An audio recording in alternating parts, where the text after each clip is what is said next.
जी, अस्सलाम वालेकुम। जी तो दोस्तों, आज जो हमारा टॉपिक है वो डेफ़िनेटली लूशु ग्रिड के बारे में ही है और इसको हम मज़ीद सीखते हैं। पिछली जैसे कि जो वीडियो थी उसके अंदर आपको मैंने बेसिक कॉन्सेप्ट दिया था कि लूशु ग्रिड क्या है,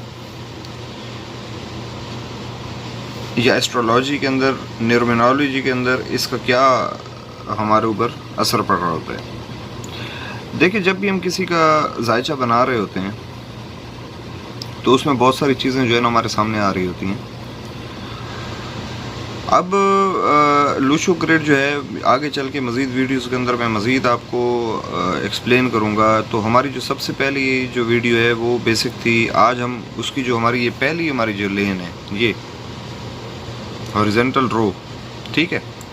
आज हम सिर्फ इसके ऊपर बात करेंगे कि अगर किसी की ये हॉरिजॉन्टल रो बन रही है तो क्या क्या उसके लाइफ के अंदर क्या क्या चीज़ें आ रही होती हैं या क्या चीज़ें चेंज हो रही होती हैं। देखने के लिए इसमें बहुत सारी चीज़ें और भी होती हैं। जब हम लूशु ग्रिड को देख रहे होते हैं बहुत सारी चीज़ें उसमें चल रही होती हैं। फ़र्स्ट ऑफ़ ऑल तो ये है कि ये जो पहला हमारा हॉरिजॉन्टल रो है, ये अगर किसी का 4, 9 और 2 आ जाता है तो उसके जायचे के हिसाब से, उसकी डेट ऑफ बर्थ के हिसाब से, उसके नाम को भी रखा जाता है। तो उसका क्या होगा जी? तो मेंटल प्लेन को ये ज़ाहिर करता है, head of a person, excellent memory, creativity, head strong, imagination, logical and spiritual. तो ये सारी उस बंदे के अंदर क्वालिटीज़ होंगी कि उसका जो माइंड है वो काफ़ी माइंडली स्ट्रॉन्ग होगा और पैसा भी डेफिनेटली उसके पास आएगा, क्रिएटिव भी होगा, इमेजिनेशन भी उसकी अच्छी होगी, लॉजिकल बात करेगा, उसमें नॉलेज जो है वो बड़ा अच्छा नॉलेज होगा, उसको सीखने का बहुत ज़्यादा रहेगा उसके अंदर। अच्छा, उसमें अगर अब आगे चल के मज़ीद वीडियोज़ में हम बात करेंगे कि 4 अगर एक दफ़ा आता है तो उसका क्या मतलब है, 2 दफ़ा आता है तो क्या है, 3 दफ़ा आता है, 4 दफ़ा आता है, 5 दफ़ा आता है तो फिर क्या है, उसके सदक़ात क्या हैं। तो बेसिकली अगर किसी बंदे का 4 आ जाता है, ड्राइवर 4 हो, तो इसका जो लूशु का जो कॉन्सेप्ट है उसमें ड्राइवर, कंडक्टर और को एंजल, ये 3 चीज़ें आ रही होती हैं। फिर आपके नाम के भी आदाद लिए जाते हैं। नाम के आदाद के लिए भी ये हमारे पास नंबर्स अगेंस्ट जो है वो आपका अल्फ़ाबेट्स होते हैं, ठीक है। तो नंबर्स अगेंस्ट अगर अल्फ़ाबेट्स हैं तो वो भी इस चीज़ के अंदर चल रहे होते हैं। तो हमें ये देखना पड़ता है कि ये देखें, ये जैसे ये है जी, नंबर अगेंस्ट अल्फ़ाबेट्स। तो ये मैं आगे चल के सारी आपको चीज़ें आहिस्ते आहिस्ते बताऊँगा। सबसे पहले हम अपने टॉपिक की तरफ रहते हैं कि अगर किसी बंदे का राहु 4 आता है और उसके पास 9 भी होता है, तो नंबर 3 मून भी होता है, तो उसके पास क्या क्या चीज़ें हैं। राहु हमारा किस चीज़ को रिप्रेजेंट कर रहा होता है? राहु हमारा जो है वो बेसिकली उसकी डायरेक्शन बनती है साउथ ईस्ट, ठीक है जी। एलिमेंट इसका वुड होता है। तो इसकी जो प्रॉपर्टीज़ हैं वो क्या हैं? वेल्थ होगी, प्रॉस्पेरिटी होगी। इसके स्टोन्स की तरफ हम बाद में आएंगे, वो मैं आपको बाद में बताऊंगा कि कौन सा स्टोन पहनना है और किस तरह पहना जाता है। अच्छा, इस बंदे के पास पैसे की कभी कमी नहीं होगी क्योंकि राहु उसका ड्राइव कर रहा है, या उसके कंडक्टर में राहु आ रहा है, या उसके को एंजल में आ रहा है। अगर वो ड्राइवर है, ड्राइवर में आ रहा है राहु, तो फिर तो बहुत अच्छा है। कंडक्टर में भी आ रहा है तब भी अच्छा है, ठीक है। को एंजल में आ रहा है तब भी वो अच्छा है, लेकिन उसकी फिर ताकत वो कम हो जाती है, ठीक है, सॉरी। को एंजल वो होता है कि जो गॉड गिफ्टेड आपको मिलता है, ड्राइवर आपको वैसे मिल जाता है, और कंडक्टर वो मजमुआ होता है सारी डेट ऑफ बर्थ का।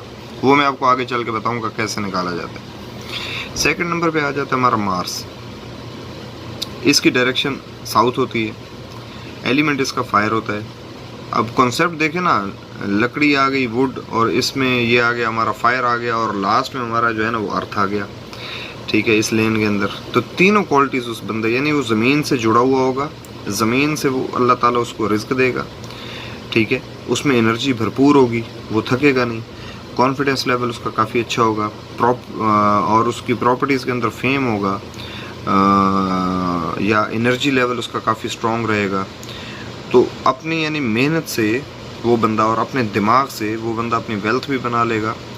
और उसकी अगर उसके अंदर ये मून भी आ रहा है, उसका 2 भी स्ट्रॉन्ग है, तो मैरिज लाइफ को भी वो इन्जॉय करेगा। उसके अंदर यूँ समझ लें कि हुस्न परस्त होगा। हुस्न परस्त से मुराद ये नहीं कि गलत किस्म का नहीं, यानी नज़ारे उसको घूमना फिरना पसंद होगा। किसी बंदे का 2 मिसिंग है तो बड़ा बोरिंग किस्म का इंसान होगा, उसकी लव लाइफ भी नहीं होगी कोई ख़ास। तो अगर किसी बंदे का ये 3 आ जाते हैं एक रो के अंदर, राहु भी है, मार्स भी है और मून भी है, तो बड़ा अच्छा इसको माना गया है। अब ये आगे लेक्चर बाय लेक्चर में आपको जब ये सारी चीज़ एक्सप्लेन कर लूँगा, फिर बिज़नेस कैसे निकाला जाता है, शादी आपकी उस किस एज में होगी, यानी बहुत ज़्यादा ये लंबा लूशो ग्रिड इतना बनाना इतना आसान ज़रूर होगा, लेकिन उसको समझना बहुत मुश्किल है। तो सबसे पहले दोस्तों आप समझते जाएँ कि हो क्या रहा है। तो मेंटल प्लेन हमारा जो है वो head of a person, excellent memory, creativity, head strong, imagination, logical and spiritual.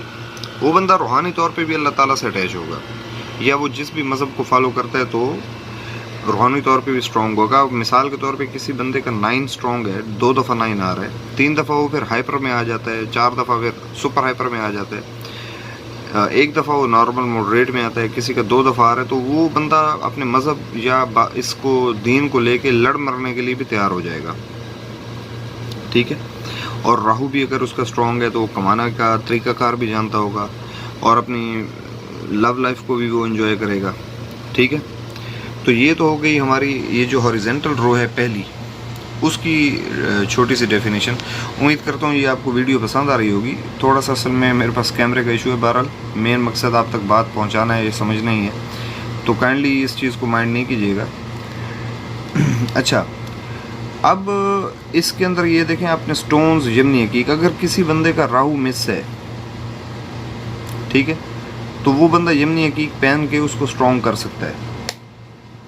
यानी अगर उसका राहु मिस है तो वो बंदा यमनी हकीक पहनेगा तो वो उसको स्ट्रॉन्ग कर सकता है। लेकिन अगर वो बहुत ज़्यादा हाइपर है, 3 दफ़ा रिपीट हो रहा है या 4 दफ़ा 4 रिपीट हो रहा है, तो फिर वो यमनी हकीक नहीं पहनेगा, फिर उसके अपने सदक़ात हैं वो भी उसको देने पड़ेंगे ताकि उसकी ताकत को कम किया जा सके। इसी तरह अगर किसी बंदे का मार्स वीक है तो वो उसको स्ट्रॉन्ग कर सकता है रेड कोरल या मरजान पहन के। ठीक है।